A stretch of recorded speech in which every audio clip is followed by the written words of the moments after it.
For those who have careers that keep them out at sea for long periods of time, what is the creepiest thing you've seen out in the water?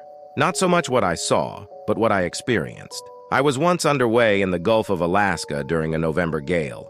Waves were up to 35 feet, with some rollers hitting 45. An uncommon occurrence on the diesel-electric ship I was on was a cycloconverter tripping. When this happened, the ship would temporarily completely lose power and propulsion until some electricians could reset everything.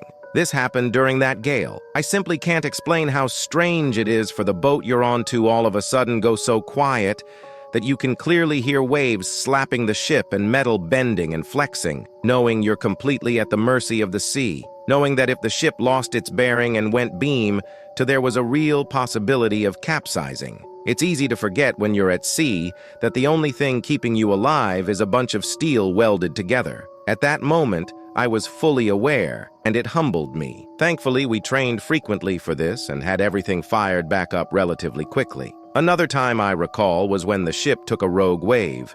They are absolutely real, and I believe they account for a massive number of shipwrecks. It was late at night, and I was on the bridge. We were passing through a storm and were taking the waves off the bow with no visibility.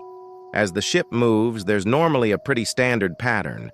You ride up a wave for a bit, and then you fall down the wave for a bit. Well, we started riding up a wave and got to the point where we should have been starting or ride down, but we just kept climbing and climbing, and then it happened. We started our ride down the back of this massive wave.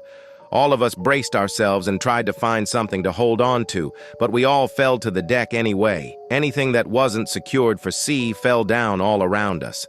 Manuals, tables, computers, printers, you name it. Our captain, who was sleeping, called up to the bridge asking if we hit something. It woke the entire crew up. Rogue waves are real, and they're terrifying.